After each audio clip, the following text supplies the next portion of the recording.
মহাবিশ্বের সুবিশাল ক্যানভাসে যেখানে জামান ও স্থান আল্লাহের ইচ্ছার সামনে মাথা নত করে, সেখানে এমন কিছু রাত আসে যা অনন্তকালের জন্য ইতিহাসের পাতায় স্মরণাক্ষরে খচিত হয়ে যায়। এ রাতগুলো শুধু সময়ের গণনা নয়, বরং এগুলো হলো ঐশী প্রেমের এক একটি স্মারক, স্রষ্টার সাথে তার সৃষ্টির ভালোবাসার এক একটি জীবন্ত উপাখ্যান। আজ আমরা ইসলামের ইতিহাসের এমনই এক রাতের গল্প শুনব, এক অলৌকিক ও অবিস্মরণীয় রজনী যা মানবীয় জ্ঞান, বিজ্ঞান এবং যুক্তির সকল সীমানা অতিক্রম করে গিয়েছিল। এই রাতটি হল লাইলাতুল ইসরা ওয়াল মিরাজ।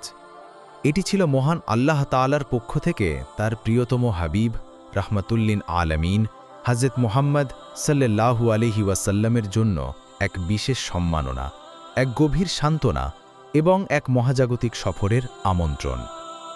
এই মোজেজা বা অলৌকিক ঘটনাটি দুটি মহান পর্বে বিভক্ত। প্রথম পর্ব ইসরাহ, যার অর্থ রাত্রিকালীন ভ্রমণ। এই পর্বে পৃথিবীর বুকে এক পবিত্র ভূমি থেকে আরেক পবিত্র ভূমিতে ভ্রমণ করানো হয়েছিল, মক্কার মসজিদুল হারাম থেকে জেরুজালেমের মসজিদুল আকসা পর্যন্ত। আর দ্বিতীয় পর্ব হল মেরাজ, যার অর্থ ঊর্ধ্বলোকে আরোহণ। এই পর্বে তিনি মসজিদুল আকসা থেকে সপ্ত আসমান পেরিয়ে সৃষ্টির সকল সীমানা অতিক্রম করে মহান আল্লাহের এমন সান্নিধ্য লাভ করেছিলেন যা কোনো মানুষ তো দূরের কথা, কোনো ফেরেশতাও কল্পনা করতে পারে না। আসুন আমরা আমাদের অন্তরকে প্রস্তুত করি সেই মহিমান্বিত রাতের বর্ণনায় ডুব দেওয়ার জন্য। আমরা ফিরে যাই সেই সময়ে যখন আরবের মরুভূমির বুকে এক নিঃসঙ্গ নবী তার প্রভুর ভালোবাসায় সিক্ত হতে চলেছিলেন। এই গল্প শুধু একটি ভ্রমণের নয়, এ হল ঈমানের, ভালোবাসার, ধৈর্যের এবং আল্লাহের অসীম ক্ষমতার এক উজ্জ্বল দৃষ্টান্ত। প্রতিটি মহান ঘটনার পেছনে একটি প্রেক্ষাপট থাকে, যা সেই ঘটনার তাৎপর্যকে আরও গভীর করে তোলে। মিরাজের প্রেক্ষাপট ছিল বেদনায় সিক্ত, দুঃখে ভারাক্রান্ত। সময়টা ছিল নবুয়তের 10ম বা 11 বছর। মক্কার আকাশে তখন ঘোর অমানিসা। ইসলাম ও মুসলিমদের ওপর কুরাইশদের অত্যাচার তখন চরমে। আর এই কঠিন সময়ের মধ্যমণি আল্লাহের রসুল হযরত মুহাম্মদ সাল্লাল্লাহু আলাইহি ওয়াসাল্লামের ব্যক্তিগত জীবন তখন এক চরম পরীক্ষার সম্মুখীন। এই বছরটিকে ইসলামের ইতিহাসে আমল হুজন বা শোকের বছর বলে অভিহিত করা হয়, কারণ এই একটি বছরেই তিনি তার জীবনের দুটি প্রধান স্তম্ভকে হারিয়েছিলেন। প্রথমেই তিনি হারান তার প্রিয়তমা স্ত্রী উম্মুল মুমিনিন হযরত খাদিজা রাদিয়াল্লাহু তাআলা আনহাকে। তিনি শুধু একজন স্ত্রী ছিলেন না, তিনি ছিলেন রাসূল সাল্লাল্লাহু আলাইহি ওয়াসাল্লামের শক্তির উৎস, তার আশ্রয়ের স্থল, তার পরামর্শদাতা। তিনিই প্রথম নারী যিনি ইসলামের বাণীকে বিনা দ্বিধায় গ্রহণ করেছিলেন। যখন সারা বিশ্ব তাকে প্রত্যাখ্যান করেছিল, তখন খাদিজা রাদিয়াল্লাহু তাআলা আনহা তার পাশে দাঁড়িয়েছিলেন চট্টানের মতো। নিজের সমস্ত সম্পদ তিনি ইসলামের জন্য বিলিয়ে দিয়েছিলেন। তার মৃত্যুতে রাসূলের ঘর শূন্য হয়ে গেল, তার হৃদয় ভেঙে গেল। তিনি প্রায়ই বলতেন, খাদিজার মতো আর কেউ ছিল না। এই বিশাল শোট কাটিয়ে ওঠার আগেই তার ওপর নেমে আসে আরেকটি আঘাত। তিনি হারান তার প্রিয় চাচা আবু তালিবকে। আবু তালিব ইসলাম গ্রহণ না করলেও ভাতিজা মুহাম্মদ সাল্লাল্লাহু আলাইহি ওয়াসাল্লামকে তিনি নিজের সন্তানের চেয়েও বেশি ভালোবাসতেন। মক্কার সমাজে তার প্রভাব ছিল অপরিসীম। তিনি ছিলেন কুরাইশদের সম্মিলিত অত্যাচার ও ষড়যন্ত্রের বিরুদ্ধে রাসূল সাল্লাল্লাহু আলাইহি ওয়াসাল্লামের একমাত্র পার্থিব রক্ষাকবচ। যতক্ষণ তিনি জীবিত ছিলেন, কুরাইশরা কোনো নেতাই রাসূল সাল্লাল্লাহু আলাইহি ওয়াসাল্লামের গায়ে সরাসরি হাত তোলার সাহস পায়নি। কিন্তু তার মৃত্যুর সাথে সাথেই সেই রক্ষাকবচটিও সরে গেল। কুরাইশরা অবশেষে নির্ভয়ে, নির্দ্বিধায় রাসূল সাল্লাল্লাহু আলাইহি ওয়াসাল্লামের ওপর শারীরিক ও মানসিক নির্যাতন শুরু করে দিল। দুটি বিশাল বটবৃক্ষের ছায়া সরে যাওয়ায় রাসূল সাল্লাল্লাহু আলাইহি ওয়াসাল্লাম যেন একাকী হয়ে পড়লেন। মক্কার মাটি তার জন্য সংকীর্ণ হয়ে উঠল। তিনি ভাবলেন, হয়তো মক্কার বাইরে ইসলামের বাণী পৌঁছানো সহজ হবে। এই আশা নিয়ে তিনি পায়ে হেঁটে প্রায় 60 মাইল দূরের শহর তায়েফে গেলেন। তিনি ভেবেছিলেন তায়েফের লোকেরা হয়তো আল্লাহের বাণীকে স্বাগত জানাবে। কিন্তু যা ঘটল তা ছিল কল্পনারও অতীত। তায়েফের নেতারা তার দাওয়াতকে শুধু প্রত্যাখ্যানই করল না, তারা তাকে নিয়ে চরম ঠাট্টা বিদ্রূপ করল। এখানেই তারা থামেনি। তারা শহরের দুষ্টু ছেলেদের ও দাসদের লেলিয়ে দিল তার পেছনে। তারা রাসূলকে লক্ষ্য করে পাথর ছুঁড়তে লাগল। পাথরের আঘাতে তার পবিত্র শরীর রক্তাক্ত হয়ে গেল। জুতোর ভিতর রক্ত জমে শক্ত হয়ে গেল। ক্লান্ত, পরিশ্রান্ত এবং রক্তাক্ত অবস্থায় যখন তিনি পথ চলছিলেন, তখন তার পা থেকে রক্ত গড়িয়ে পড়ছিল। যায়েদ ইবনে হারিসা রাদিয়াল্লাহু তাআলা আনহু তাকে বাঁচানোর জন্য নিজের শরীর দিয়ে আড়াল করার চেষ্টা করছিলেন, কিন্তু তিনিও আহত হচ্ছিলেন। অবশেষে শহর থেকে বেরিয়ে একটি আঙুর গাছের বাগানে আশ্রয় নিলেন তিনি। চরম বেদনা ও হতাশায় ভারাক্রান্ত হৃদয়ে তিনি আকাশের দিকে তাকিয়ে আল্লাহের কাছে যে দোয়া করেছিলেন, তা ছিল তার ধৈর্য ও মহত্বের অপূর্ব নিদর্শন।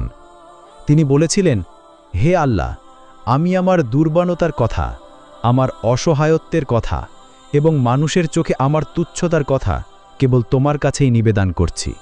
হে পরম দয়াময়, তুমি দুর্বলদের রব, তুমি আমারও রব। তুমি আমাকে কার হাতে তুলে দিচ্ছ? কোনো দূরের শত্রুর হাতে যে আমার সাথে রূঢ় আচরণ করবে, নাকি কোনো নিকট আত্মীয়ের হাতে? যদি তুমি আমার উপর অসন্তুষ্ট না থাকো, তাহলে আমার কোনো দুঃখ নেই, তবে তোমার পক্ষ থেকে নিরাপত্তা পেলে তা আমার জন্য আরও প্রশস্ত হবে। এমন এক দুঃসহ পরিস্থিতি, যখন পৃথিবীর সকল দরজা তার জন্য বন্ধ হয়ে যাচ্ছিল, যখন তিনি চরম একাকিত্ব ও বেদনা অনুভব করছিলেন, ঠিক তখনই মহান আল্লাহ তাআলা তার প্রিয় হাবিবকে নিজের কাছে ডেকে নেওয়ার সিদ্ধান্ত নিলেন। তাকে সান্ত্বনা, সম্মাননা এবং ভালোবাসার চাদরে ঢেকে দেওয়ার জন্য আয়োজন করলেন এক মহাজাগতিক সফরের, যার নাম ইসরাহ ও মেরাজ। রজব মাসের এক শান্ত রাত। মক্কার চারপাশ নিস্তব্ধ। দিনের কোলাহল থেমে গেছে। রাসূলুল্লাহ সাল্লাল্লাহু আলাইহি ওয়াসাল্লাম কাবা শরীফের হাতিম নামক অংশে, মতান্তরে তার চাচাতো বোন উম্মে হানির ঘরে বিশ্রামরত ছিলেন। তিনি তন্দ্রাচ্ছন্ন অবস্থায় ছিলেন, ঘুম ও জাগরণের মাঝামাঝি এক অপার্থিব অবস্থায়। হঠাৎ করেই সেই নিস্তব্ধতা ভেঙে গেল। এক স্বর্গীয় আলোর বিচ্ছুরণ ঘটল। ফেরেশতাদের সর্দার হযরত জিবরাইল আলাইহিস সালাম কয়েকজন ফেরেশতাকে নিয়ে সেখানে আগমন করলেন। তার আগমনে চারপাশ আলোকিত হয়ে গেল। জিবরাইল আলাইহিস সালাম অত্যন্ত আদবের সাথে রাসূল সাল্লাল্লাহু আলাইহি ওয়াসাল্লামের কাছে এলেন। এরপর যা ঘটল তা পার্থিব জগতের কোনো যুক্তি দিয়ে ব্যাখ্যা করা সম্ভব নয়। এটি ছিল শাক্কুসাদার বা বক্ষ মোবারক বিদীর্ণ করার অলৌকিক ঘটনা। হযরত জিবরাইল আলাইহিস সালাম অত্যন্ত যত্নের সাথে রাসূল সাল্লাল্লাহু আলাইহি ওয়াসাল্লামের বুক থেকে গলা পর্যন্ত চিরে ফেললেন, কিন্তু তিনি কোনো ব্যথা অনুভব করলেন না। এরপর তিনি তার পবিত্র হৃদয়পুঞ্জ বা কল্বকে বের করে আনলেন। একটি সোনার পাত্রে রাখা পবিত্র জমজমের পানি দিয়ে সেই হৃদয়পুঞ্জকে ধুয়ে পরিশুদ্ধ করা হলো। শয়তানের প্ররোচনা বা পার্থিব কলুষতার সামান্যতম চিহ্নও যদি থেকে থাকে, তা দূর করা হলো। এরপর সেই খালি হৃদয়পুঞ্জকে ঈমান অর্থাৎ বিশ্বাস এবং হিকমত অর্থাৎ প্রজ্ঞা দ্বারা পরিপূর্ণ করে দেওয়া হলো। এটি ছিল এক আধ্যাত্মিক ও শারীরিক প্রস্তুতির ঐশী প্রক্রিয়া। কারণ যে মহাজাগতিক সফরে তিনি যাচ্ছিলেন, যে মহান সত্তার সান্নিধ্যে তিনি উপস্থিত হতে যাচ্ছিলেন, তার জন্য তার মানবীয় শরীর এবং আত্মাকে বিশেষভাবে প্রস্তুত করার প্রয়োজন ছিল। এই প্রক্রিয়া তাকে ঊর্ধ্বলোকের কঠিন ও বিস্ময়কর সফরের জন্য সম্পূর্ণ প্রস্তুত করেছিল। শারীরিক ও আধ্যাত্মিক প্রস্তুতি সম্পন্ন হওয়ার পর হযরত জিবরাইল আলাইহিস সালাম রাসূল সাল্লাল্লাহু আলাইহি ওয়াসাল্লামের জন্য একটি ঐশী বাহন নিয়ে এলেন। বাহনটির নাম ছিল বোরাক। বোরাক শব্দটি আরবি বারাক থেকে এসেছে, যার অর্থ বিদ্যুৎ বা বিজলি। এর নামই তার গতির পরিচয় বহন করে। বোরাক ছিল এক অদ্ভুত সুন্দর প্রাণী। তার রং ছিল দুধের মতো ধবধবে সাদা। তার আকারে সে গাধার চেয়ে কিছুটা উঁচু, কিন্তু খচ্চরের চেয়ে ছোট। তার মুখমণ্ডল ছিল মানুষের মতো সুন্দর এবং তার দুটি ডানা ছিল, কিন্তু তার সবচেয়ে আশ্চর্যজনক বৈশিষ্ট্য ছিল তার গতি। তার গতি ছিল দৃষ্টির শেষ সীমা পর্যন্ত, অর্থাৎ সে এক কদমে ততদূর যেত যতদূর পর্যন্ত চোখ যায়। রাসূলুল্লাহ সাল্লাল্লাহু আলাইহি ওয়াসাল্লাম যখন বোরাকে আরোহণ করতে গেলেন, তখন প্রাণীটি কিছুটা চঞ্চলতা দেখালো, কারণ এর আগে কোনো এত সম্মানিত ব্যক্তি তার পিঠে আরোহণ করেনি। তখন জিবরাইল আলাইহিস সালাম তাকে ধমক দিয়ে বললেন, হে বোরাক, শান্ত হও। আল্লাহের কসম, মুহাম্মাদের চেয়ে অধিক সম্মানিত কোনো ব্যক্তি আজ পর্যন্ত তোমার পিঠে আরোহণ করেনি। একথা শুনে বোরাক শান্ত হয়ে গেল এবং রাসূল সাল্লাল্লাহু আলাইহি ওয়াসাল্লাম তাতে আরোহণ করলেন। হযরত জিবরাইল আলাইহিস সালাম হলেন এই অবিশ্বাস্য সফরে তার সফর সঙ্গী ও পথ প্রদর্শক। এক মুহূর্তের মধ্যে বোরাক বিদ্যুৎ গতিতে ছুটতে শুরু করল। মক্কার পাহাড়, উপত্যকা, মরুভূমি পেছনে মিলিয়ে যেতে লাগল। এই ভ্রমণ এতটাই দ্রুত ছিল যে পার্থিব সময়ের হিসাব সেখানে অচল হয়ে গিয়েছিল। মদিনা, ইয়াসরিব। যাত্রাপথে তারা এমন একটি স্থানে থামেন যেখানে খেজুর গাছে ভরা ছিল। জিব্রাইল আলাইহিসসালাম রাসূল সাল্লাল্লাহু আলাইহি ওয়াসাল্লামকে সেখানে নামাজ আদায় করতে বলেন। নামাজ শেষে তিনি জানান, এই স্থানটিই হল ইয়াসরিব, যা ভবিষ্যতে মদিনাতুন নবী বা নবীর শহর হিসেবে পরিচিতি লাভ করবে এবং এখানেই তিনি হিজরত করে আসবেন। এটি ছিল ভবিষ্যতের এক সুন্দর ইঙ্গিত। তুর পর্বত, সিনাই। এরপর তারা সিনাই উপদ্বীপের তুর পর্বতে অবতরণ করেন। এটি সেই পবিত্র পর্বত যেখানে হযরত মূসা আলাইহিসসালাম মহান আল্লাহর সাথে কথা বলার সৌভাগ্য অর্জন করেছিলেন এবং তাওরাত কিতাব লাভ করেছিলেন। এখানে নামাজ আদায়ের মাধ্যমে রাসূল সাল্লাল্লাহু আলাইহি ওয়াসাল্লাম সেই মহান স্মৃতির সাথে নিজেকে সংযুক্ত করলেন। বাইতে লাহাম, বেতলেহেম। তাদের পরবর্তী গন্তব্য ছিল বাইতে লাহাম বা বেতলেহেম। এটি সেই পবিত্র স্থান যেখানে হযরত ঈসা আলাইহিসসালাম অলৌকিকভাবে কুমারী মাতা মারিয়াম আলাইহিসসালামের গর্ভে জন্মগ্রহণ করেছিলেন। এখানে নামাজ আদায় করে তিনি পূর্ববর্তী আরেক মহান নবীর জন্মস্থানের প্রতি শ্রদ্ধা নিবেদন করলেন। এই প্রতিটি বিরতি ছিল অর্থবহ। এর মাধ্যমে আল্লাহ তাআলা দেখাচ্ছিলেন যে ইসলাম কোনো নতুন বিচ্ছিন্ন ধর্ম নয়, বরং এটি হযরত আদম আলাইহিসসালাম থেকে শুরু হওয়া সকল নবীর প্রচারিত তাওহীদের পূর্ণাঙ্গ রূপ। অবশেষে এক অবিশ্বাস্য গতিতে ভ্রমণ করে তারা তাদের প্রথম গন্তব্য জেরুজালেমের বাইতুল মুকাদ্দাস বা মসজিদুল আকসায় পৌঁছালেন। এই মসজিদটি ছিল ইসলামের প্রথম কিবলা এবং বহু নবীর স্মৃতিবিজড়িত এক পবিত্র স্থান। রাসূলুল্লাহ সাল্লাল্লাহু আলাইহি ওয়াসাল্লাম বোরাক থেকে অবতরণ করলেন। জিবরাইল আলাইহিসসালাম তাকে একটি খুঁটি দেখিয়ে বললেন, এখানে আপনার বাহনটি বাঁধুন। এটি ছিল সেই বিশেষ খুঁটি যেখানে অতীতে অন্যান্য নবী রাসূলগণও তাদের বাহন বাঁধতেন। এই কাজটি ছিল একটি প্রতীকী আমল যা প্রমাণ করে যে তিনিও সেই মহান নবীগণের ধারারই একজন। এরপর তিনি যখন মসজিদের ভেতরে প্রবেশ করলেন, তখন এক অভূতপূর্ব, বিস্ময়কর এবং অপার্থিব দৃশ্য তার জন্য অপেক্ষা করছিল। তিনি দেখতে পেলেন মসজিদের ভেতরটি নূর বা আলোতে পরিপূর্ণ, আর সেখানে মানবজাতির আদিপিতা হযরত আদম আলাইহিসসালাম থেকে শুরু করে তার সময় পর্যন্ত প্রেরিত সকল নবী ও রাসূলগণ সারিবদ্ধভাবে উপস্থিত রয়েছেন। হযরত ইব্রাহিম আলাইহিসসালাম, হযরত মূসা আলাইহিসসালাম, হযরত ঈসা আলাইহিসসালাম, হযরত দাউদ আলাইহিসসালাম, হযরত সুলাইমান আলাইহিসসালাম সকলেই সেখানে উপস্থিত, যেন তারা এই বিশেষ মেহমানের জন্যই অপেক্ষা করছিলেন। এক পবিত্র নিস্তব্ধতা চারিদিকে। এরপর নামাজের সময় হলো। সকলেই অপেক্ষা করছেন কে হবেন এই মহান জামাতের ইমাম। তখন হযরত জিবরাইল আলাইহিসসালাম আল্লাহের নির্দেশে রাসূলুল্লাহ সাল্লাল্লাহু আলাইহি ওয়াসাল্লামকে হাত ধরে ইমামের স্থানে এগিয়ে দিলেন। এটি ছিল এক ঐতিহাসিক মুহূর্ত, এক অবিস্মরণীয় দৃশ্য।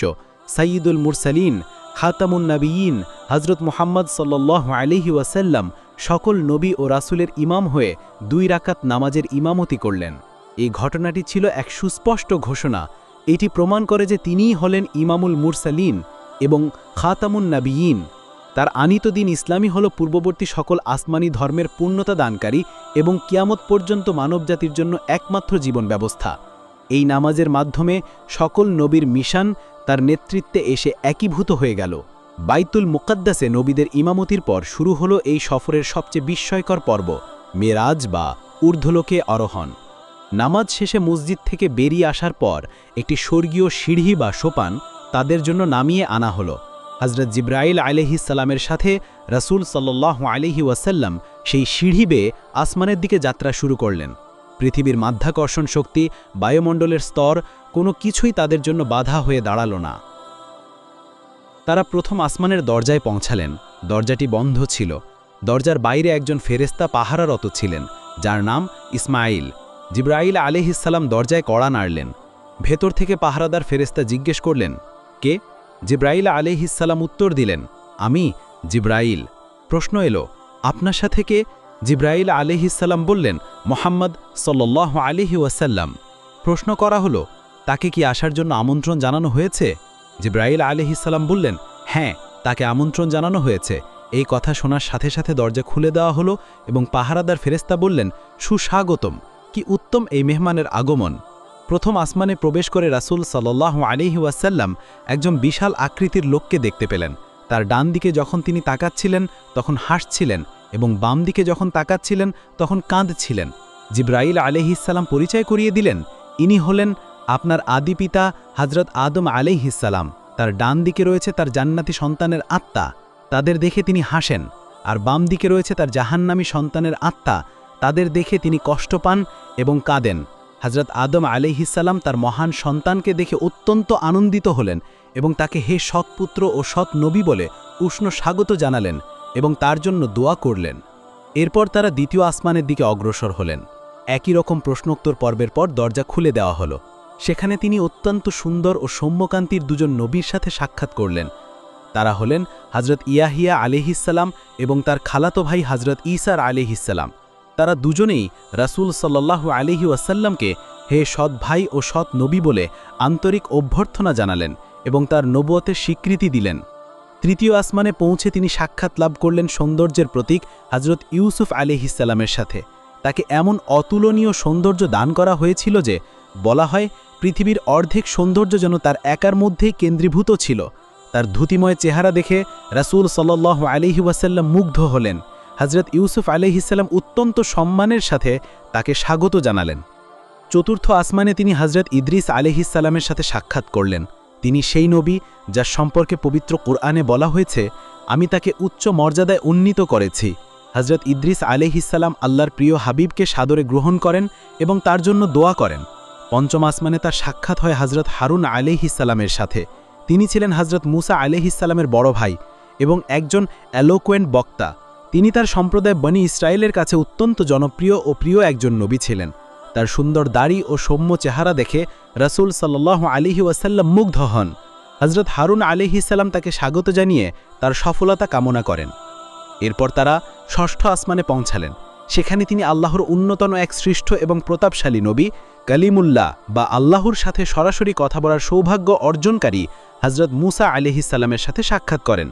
হযরত মুসা আলাইহিসসালাম তাকে উষ্ণ অভ্যর্থনা জানান। রাসূল সাল্লাল্লাহু আলাইহি ওয়াসাল্লাম যখন তাকে অতিক্রম করে আগে बढ़তে যাচ্ছিলেন তখন হযরত মুসা আলাইহিসসালাম কাঁদতে শুরু করেন। তার কান্নার শব্দ শুনে রাসূল সাল্লাল্লাহু আলাইহি ওয়াসাল্লাম বিস্মিত হন। তাকে কান্নার কারণ জিজ্ঞাসা করা হলে তিনি বলেন, আমি কাঁদছি কারণ আমার পরে এমন একজন যুবক নবীকে দুনিয়ায় পাঠানো হয়েছে যার উম্মত আমার উম্মতের চেয়ে অনেক বেশি সংখ্যায় জান্নাতে প্রবেশ করবে। এ কান্না হিংসের ছিল না, বরং এটি তার উম্মতের জন্য ভালোবাসা এবং মুহাম্মাদের উম্মতের সৌভাগ্যের প্রতি এক গভীর শ্রদ্ধাবোধ। অবশেষে তারা সপ্তম আসমানে পৌঁছালেন। এখানকার পরিবেশ ছিল আরও নুরানি ও পবিত্র। এখানে তিনি খলিলুল্লাহ বা আল্লাহর বন্ধু এবং আবুল আম্বিয়া বা নবীদের পিতা হযরত ইব্রাহিম আলাইহিসসালামের সাথে সাক্ষাৎ করেন। তিনি দেখলেন হযরত ইব্রাহিম আলাইহিসসালাম বাইতুল মামুরের দেয়ালে হেলান দিয়ে বসে আছেন। বাইতুল মামুর হল আসমানে অবস্থিত ফেরেশতাদের ইবাদতের জন্য কাবা। এটি জমিনের কাবার ঠিক সোজাসুজি উপরে অবস্থিত। এর পবিত্রতা এতই বেশি যে প্রতিদিন ৭০,০০০ নতুন ফেরেশতা এখানে ইবাদত বা তাওয়াত করার জন্য প্রবেশ করে এবং কিয়ামত পর্যন্ত তাদের কেউই দ্বিতীয়বার প্রবেশের সুযোগ পাবে না। হযরত ইব্রাহিম আলাইহিসসালাম তার সুমহান উত্তরসূরিকে দেখে অত্যন্ত আনন্দিত হলেন। তিনি তাকে সৎপুত্র ও সৎ নবী বলে স্বাগত জানালেন। এরপর তিনি রাসূল সাল্লাল্লাহু আলাইহি ওয়াসাল্লামের মাধ্যমে তার উম্মতের জন্য একটি অতি মূল্যবান উপহার ও উপদেশ পাঠালেন। তিনি বললেন, তোমার উম্মতকে আমার সালাম জানিও এবং তাদের বলো যে জান্নাতের মাটি অত্যন্ত উর্বর এবং এর পানি সুমিষ্ঠ। এটি একটি সমতল ভূমি আর এর চারা হল সুবহানাল্লাহ, আলহামদুলিল্লাহ, লা ইলাহা ইল্লাল্লাহ, আল্লাহু আকবার। সপ্তম আসমানের পর রাসূল সাল্লাল্লাহু আলাইহি ওয়াসাল্লামকে এমন একটি স্থানে নিয়ে যাওয়া হলো যার নাম সিদরাতুল মুনতাহা।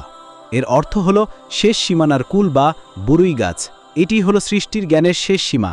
এর ঊর্ধ্বে কি আছে তা আল্লাহ ছাড়া আর কেউ জানে না। এমনটি ফেরেশতাদের সরদার হযরত জিবরাইল আলাইহিসসালামেরও এর ঊর্ধ্বে যাওয়ার অনুমতি নেই। এটি ছিল একটি বিশাল ও বিস্ময়কর গাছ। এর পাতাগুলো ছিল হাতির কানের মতো বড় আর এর ফলগুলো ছিল বড় বড় মটকার মতো। গাছটিকে সোনার প্রজাপতি ও নানা রকম স্বর্গীয় আলো ঘিরে রেখেছিল। এর রং এতই বৈচিত্র্য উজ্জ্বল এবং অবর্ণনীয় ছিল যে কোনো মানুষের পক্ষে তা ভাষায় প্রকাশ করা সম্ভব নয়। এটি আল্লাহর নূরের তাজাল্লিতে বারবার রং পরিবর্তন করছিল। এখানে এসে হযরত জিবরাইল আলাইহিসসালাম থেমে গেলেন। তিনি তার আসল আকৃতিতে রাসূল সাল্লাল্লাহু আলাইহি ওয়াসাল্লামের সামনে প্রকাশিত হলেন, যার ছিল 600 ডানা। তিনি অত্যন্ত বিনয়ের সাথে বললেন, ইয়া রাসূলুল্লাহ, এটাই আমার শেষ সীমানা। এখান থেকে এক চুল পরিমাণও অগ্রসর হওয়ার ক্ষমতা আমার নেই। যদি আমি চেষ্টা করি তাহলে মহান আল্লাহর নূরের তাজাল্লিতে আমি পুড়ে ছাই হয়ে যাব। এখান থেকে শুরু হলো রাসূলুল্লাহ সাল্লাল্লাহু আলাইহি ওয়াসাল্লামের একাকী সফর। তিনি আল্লাহর সান্নিধ্য লাভের জন্য অগ্রসর হলেন। তিনি এক ঐশী বাহন রফরফে আরোহণ করে পর্দাগুলো অতিক্রম করতে লাগলেন। নূরের 70,000 পর্দা পেরিয়ে তিনি আল্লাহর এতটা নিকটবর্তী হলেন যা ভাষায় প্রকাশ করা সম্ভব নয়। পবিত্র কুরআনে এই নৈকট্যকে 2 ধনুকের ব্যবধান বা তারও কম বলে বর্ণনা করা হয়েছে। সেখানে কোনো মাধ্যম ছিল না, কোনো ফেরেশতা ছিল না, ছিলেন শুধু স্রষ্টা আর তার প্রিয়তম সৃষ্টি। সেখানে তিনি মহান আল্লাহ রাব্বুল আলামিনের সাথে কথোপকথন করেন। এই একান্ত সাক্ষাতের সময়ই আল্লাহ তাআলা তার প্রিয় হাবিব ও তার উম্মতের জন্য শ্রেষ্ঠ উপহার হিসেবে 50 ওয়াক্ত নামাজ ফরজ করেন। এছাড়াও তিনি সূরা বাকারার শেষ 2টি আয়াত এবং এই সুসংবাদ দান করেন যে তার উম্মতের যারা শিরক না করে মৃত্যুবরণ করবে তাদের ক্ষমা করা হবে। আল্লাহর পক্ষ থেকে এই মহান উপহার নিয়ে ফেরার পথে 6ষ্ঠ আসমানে হযরত মূসা আলাইহিস সালামের সাথে দেখা হলো এবং তিনি আবার ফিরে যেতে বললেন। ইমনি করে বারবার ফিরে যাওয়ার পর নামাজের সংখ্যা 5 ওয়াক্তে এসে দাঁড়ালো। এই 5 ওয়াক্তও আপনার উম্মতের জন্য বেশি হবে, আপনি আবার যান। প্রিয় নবী হজরত মুহাম্মদ সাল্লাল্লাহু আলাইহি ওয়াসাল্লাম তখন বললেন, আমি আমার রবের নিকট এতবার গিয়েছি যে এখন আমার ভীষণ লজ্জা লাগছে, আমি আর যেতে পারবো না। আমি আল্লাহর এই আদেশের উপরই সন্তুষ্ট চিত্তে মাথা নত করলাম। তখন অদৃশ্য থেকে আওয়াজ এলো, আমি আমার ফরজ নির্ধারণ করে দিয়েছি এবং আমার বান্দাদের জন্য তা হালকাও করে দিয়েছে। যে এই 5 ওয়াক্ত আদায় করবে আমি তাকে 50টি ওয়াক্তের সওয়াবই দান করব। এই সফরের সময় প্রিয় নবী সাল্লাল্লাহু আলাইহি ওয়াসাল্লামকে আরও কিছু বিষয় দেখানো হয়েছিল। তাকে দুধ এবং মদ দেয়া হলে তিনি দুধ গ্রহণ করলেন। এটা দেখে হজরত জিব্রাইল আলাইহিস সালাম বললেন, আপনাকে ফিতরাত বা স্বভাব ধর্মের পথ দেখানো হয়েছে। যদি আপনি মদ গ্রহণ করতেন তবে আপনার উম্মত পথভ্রষ্ট হয়ে যেত। তিনি 4টি নহর দেখলেন, যার মধ্যে প্রকাশ্য 2টি ছিল নীল এবং ফোরাত।